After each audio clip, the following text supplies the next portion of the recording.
You're listening to the SSPX podcast, and we're interrupting the normal flow of episodes in the Crisis in the Church series for this special interview. Please enjoy. We spoke with Father Thomas Onoda earlier in the spring, just after the Society of St. Pius X officially opened its first priory in Japan, after having served it for many years from other locations like Singapore. The Stella Matutina Priory, overseen by Father Onoda, is a sign that slowly but surely, tradition is taking root in Japan.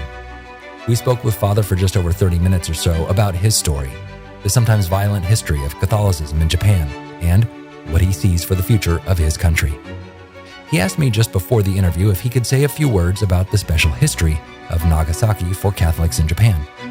As an American, I wasn't going to bring up this horrific bombing of Japan during World War II during this interview. I didn't know what the proper boundaries are in this case, but I am so glad he wanted to bring it up. When you hear it, I think you'll agree that it led to one of the most inspiring moments throughout all our episodes on this entire podcast. With that said, let's join Father Onoda here on the SSPX podcast.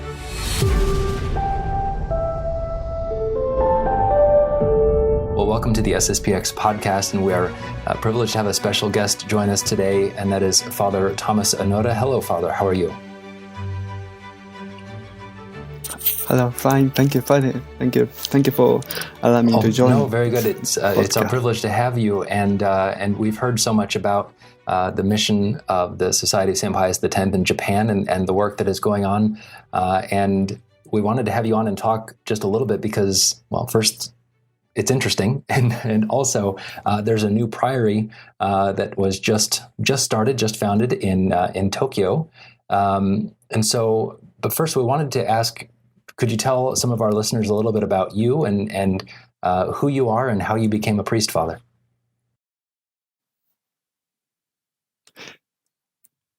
Well, I was born in Japan. With my Japanese parents, and I grown up and educated totally in Japan as common Japanese until, by grace of God, I was baptized at the age of 16, and it was Christmas Day of 1980, and so I started practice faith. Say rosary, attend a mass, but though it was new mass, I somehow our parish priest was very conservative, and he insisted devotion to Holy Eucharist and the Blessed Virgin Mary, and then when I entered, I studied university. I discovered traditional mass, and also I realized that the traditional was conservative Catholics are persecuted, and the good Catholics are looking for good priests who honor the Blessed Sacrament, love Our Lady, and have devotions to all the church past. And I discovered it was very rare. I consulted my parish priest who encouraged me to enter a seminary in Archbishop Society of St. Pius X. So after my university, I entered the seminary at Flavigny, 1987. And so I engaged myself to the Society of St. Pius X on February 2nd, 1988, and ordained priest by His Excellency, by Bishop Alfonso de Guarreta in Econ, 1993. So you were at the seminary at the same time that the Archbishop was there, at least for a short time. Yes. Well, Archbishop, His Excellency was, His Grace was in Econ, and however, I was in Flavigny, but he visited occasionally.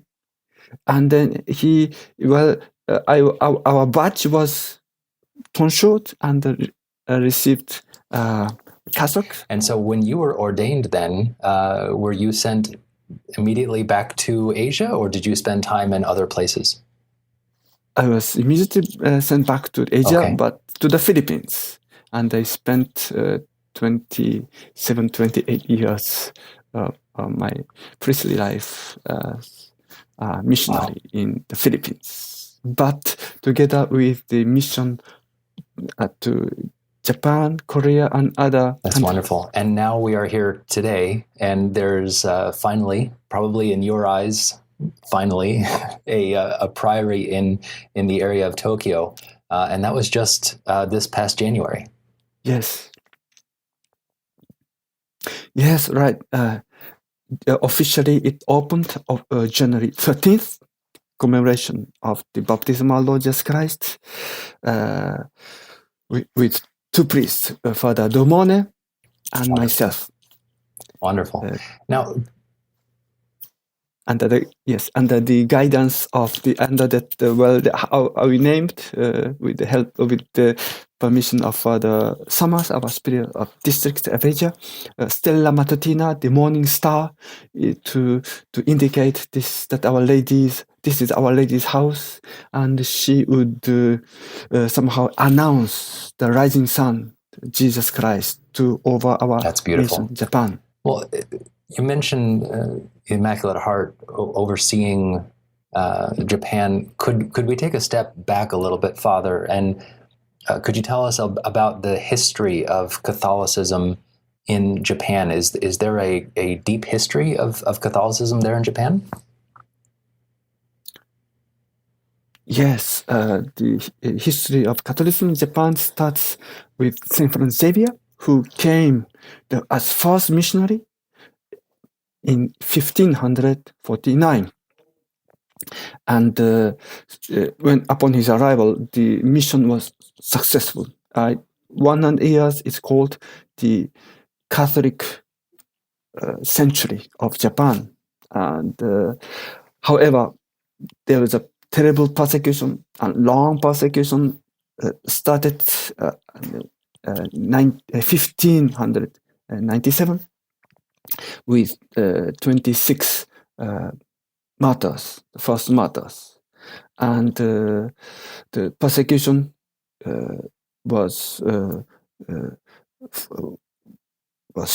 became stronger and stronger, and it lasted for 250 years with many devices to detect and persecute and execute Catholics.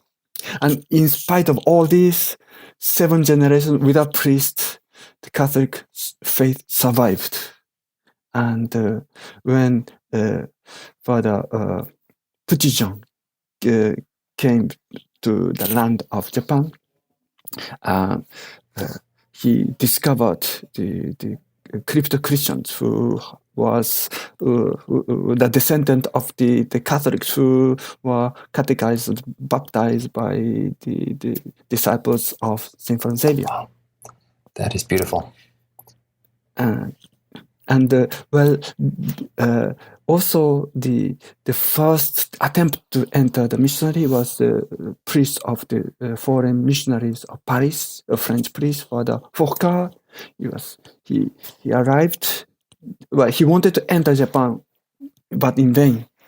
So the first thing he did is to consecrate Japan to the Immaculate Heart of Mary, and that triggered the opening of the ports and allowing the faith into Japan. Wow. Also another beautiful story. Yes, it is. And today, Catholicism is not that, it's not a large percentage of the population. Right. Unfortunately, I think because of long history and prejudice, 400 years ago, it was flourishing, but now it's time. We are suffering of the long history, and we have only 400,000 baptized or registered Catholics in 16 dioceses, all Japan. So this presents only 0.3% of the total Japanese population. But that just means that there's room for growth, right, Father?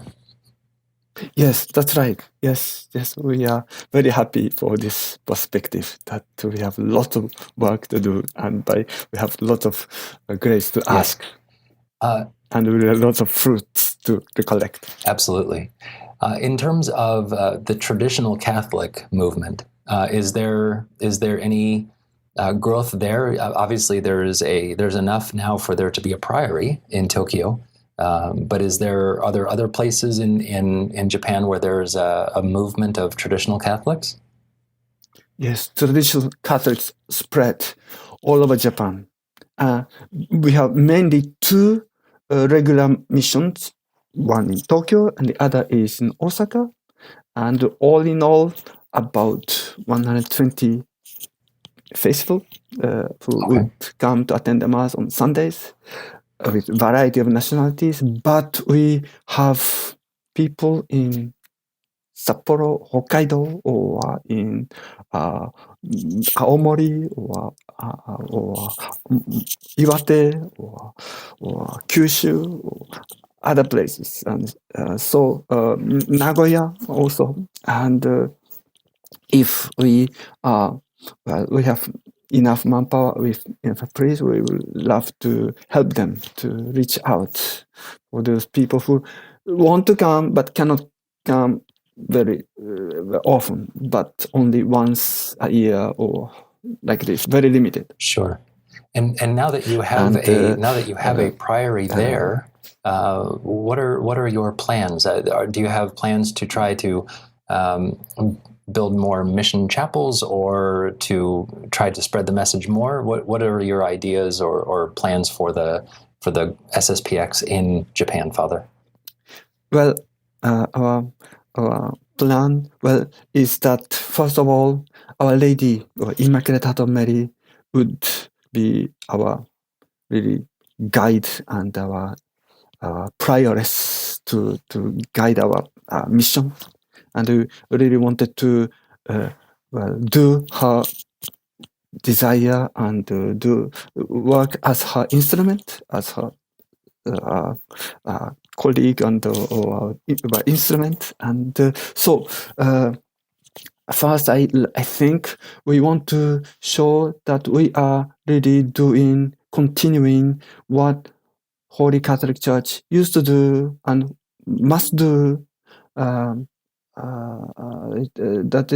we are doing is really the continuation of the Saint Francis Xavier, or the continuation of the faith of the martyrs and all our predecessors, the holy priests and bishops, and just continue under the guidance of Immaculate Heart of Mary.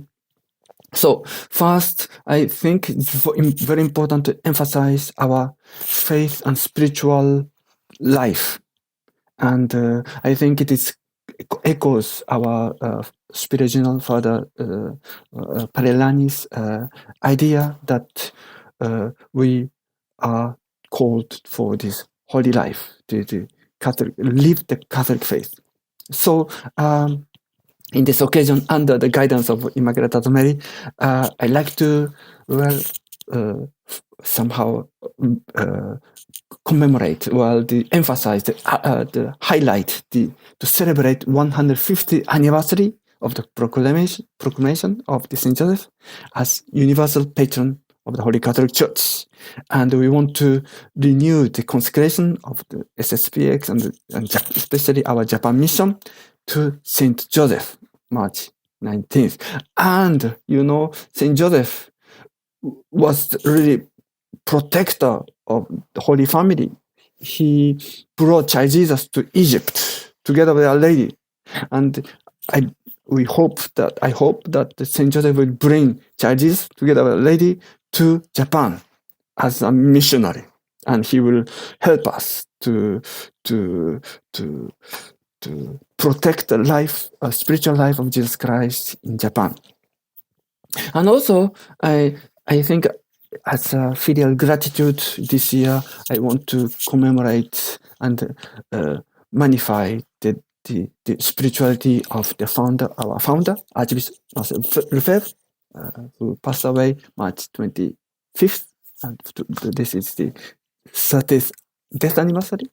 And by grace of God, with the help of the people, with enough funds, we want to publish the Japanese translation of the biography of Archbishop, written by His Excellency Tissé de Madre. we are working on it. And also in spirituality line, we have the first Holy Week in Tokyo ever, including the Easter Vigil. So it is a great event for the people in Tokyo. We want to make beautiful tenebre, the Triduum, and Easter ceremonies, and all the ceremonies. And with a good preparation, the beautiful ceremony, in spite of our rented just ad hoc chapel. And so also this year I want to give our love, our mission to the most sacred heart of Jesus, because he loves us so much. He suffered, he gave his life, he gave his blood, his everything for us, to lead us to heaven. And at the proof, at the exhibition of such tremendous love, I think we want to return our love to Sacred Heart, and in this line, we want to prepare ourselves faithful to love Sacred Heart Jesus and give our little thing to him, the Sacred Heart. And then by this, if we do and continue what we must do as Catholic, good Catholic, I think the rest will given to us. And so we wish that we have a permanent church eventually in Tokyo. Well, there's plenty to do, and it's beautiful, Father, to hear that it's not just about building churches or starting new things. It's you want to kind of promote the faith, the spirituality first. That's the first thing, and the other things, like you said, will follow, and that's good to hear, Father. Could we speak a little bit about, do you stay now mostly in Japan, Father, now that you have a home base, or do you travel to other places? Do you visit other mission chapels in various countries? Well, by grace of God, I have been always traveling to missions to variety of places and countries. But now I stay only in Japan and just move inside Japan. And, because it is because of COVID-19, and if the restrictions go out, we hope to continue to help, especially our brothers and sisters in Korea, because Japan is normally in charge of Mission Korea and eventually other nations. Father, could we speak to you a little bit about yourself, and what is it about the vocation, the last 2 decades that you've had of being a priest? What are some of the greatest joys that you have had, either in providing or just simply being a priest?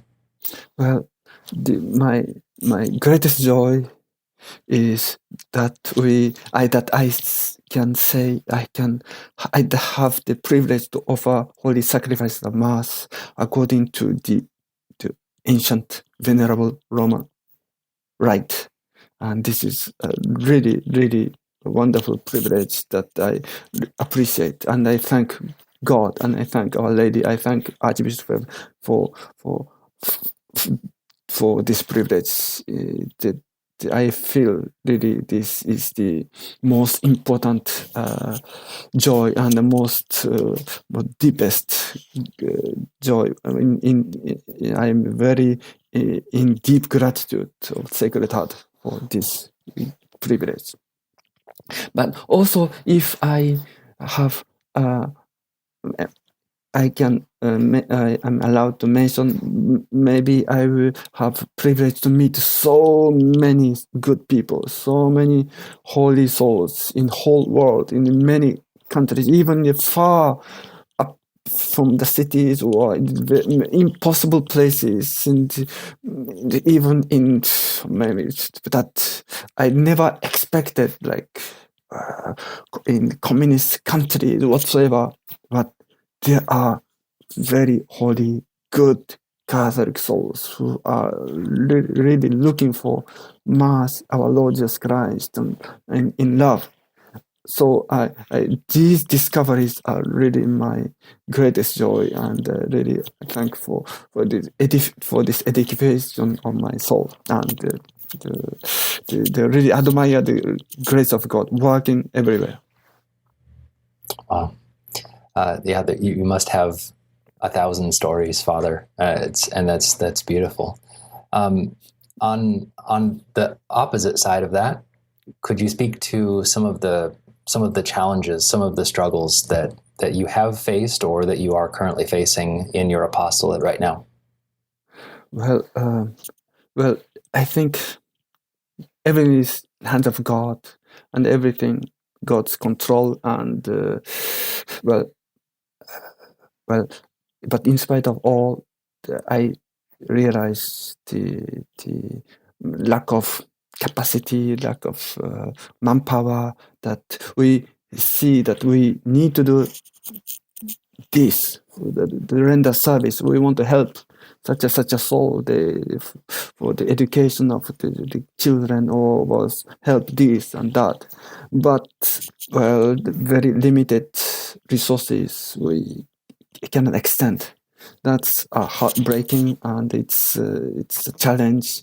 We how we wish that we help all these people in the struggle, and to bring them to Jesus Christ. But sometimes it's challenge. It's limited. We are limited. We can't do it easily. So this is most. For me, it's a pain and challenge. Also, another thing is that there are prejudice and misunderstanding about the Catholic tradition, and in spite of all our goodwill, the truth of history, and so evident, but somehow it's twisted and not well understood, and the people speak somehow wrongly. So that's also another challenge. Well, that we need to pray and ask our Lord's grace. Also, in Japan, we have many a variety of nationalities who need our help, but sometimes priests need to speak languages for them. Sometimes people don't understand Japanese, or they have to hear confessions in Portuguese or Spanish or Chinese. Wow. And so on. So I think how I wish that I can communicate with them with their languages, but we need more priests who had command of these languages too. Wow. That's fascinating, Father. And one other thing that we had discussed talking about here today, and that is the history of the city of Nagasaki. Most Americans, most Westerners, when they think of Nagasaki, think of the horrors of the atomic bomb. But there's a totally different history with Nagasaki when it comes to Catholicism in Japan. Yes, it's true. Nagasaki is a really tiny village before, but it started by the donation by a Catholic lord who donated part of Nagasaki to Jesuit. So Nagasaki starts from the very beginning of history. Nagasaki started as a Catholic mission center. From the very beginning until now, the Nagasaki is impregnated with the history and blood of the faith and the martyrs. There is one place, it's called Nishizaka, where the first 26 martyrs of Japan blood they shed as a witness, as a premise, the first fruit of the faith of Japan. Well, in this spot, little tiny place, more than 600 martyred. And I was told that it's a very unique place to in just one place, so many people were tortured and offer their lives as martyrs. And also in the several villages of small tiny villages in Nagasaki, for instance, there is a Shitsu in small village where the French missionary worked. Now 800 faithful only, but there is from this little village there blessed Julian Nakaura was born, or the two cardinals of Japan, or one bishop was produced, or Urakami, the famous cathedral where the atomic bomb exploded, and so many vocations. From that parish, 6 bishops and 88 priests who came, and other religious brothers and sisters, and hundreds. Also, I was told that Hiroshima and Nagasaki is completely different characteristics. Thanks to Catholic faith, Nagasaki became somehow really the offering of the prayers and atonement of the sins of the world. And after the atomic bomb, at the common funeral of the victims, as a president of the Faithful Association, Dr. Paul Nagai, very famous man, thank God for having chosen Nagasaki as a victim.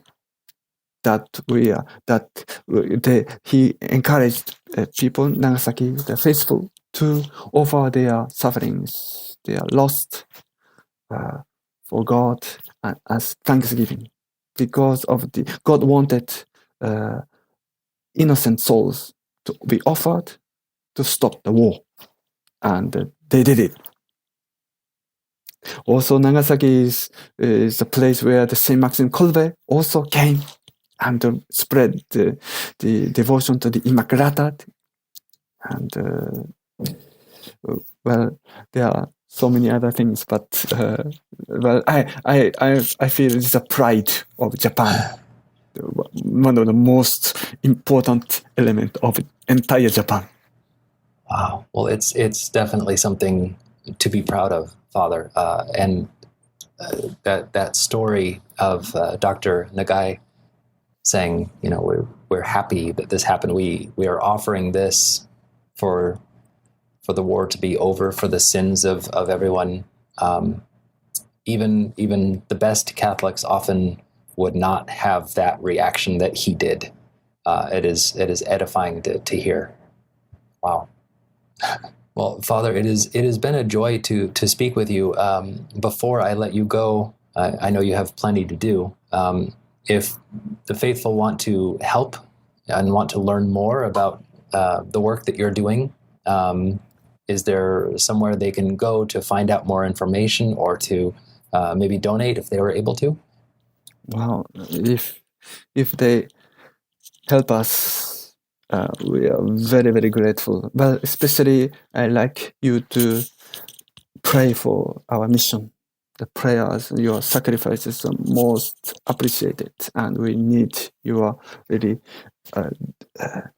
ardent prayers for us to support, because only grace can touch and convert people, and especially prayer through the intercession of Our Lady Immaculate Heart of Mary. But if you would like to help us materially, you are most welcome, and we are very, very grateful. We are in deep gratitude, because we also need some ammunitions to reach out to souls. For the details, I think the best is that to approach your priest in the United States or whatever else, and then that you tell the priest that you want to give or donate this to the mission in Japan, and I think priest will be very happy to help us. Yes.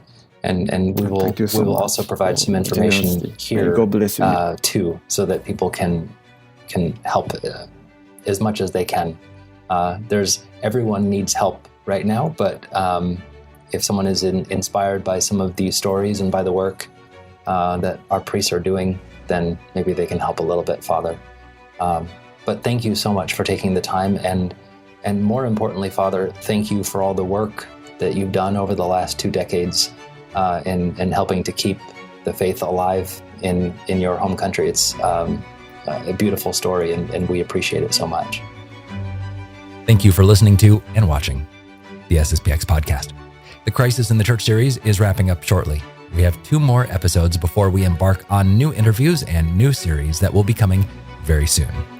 In the meantime, if you like what you have been seeing and hearing, please consider a small donation to help support this work.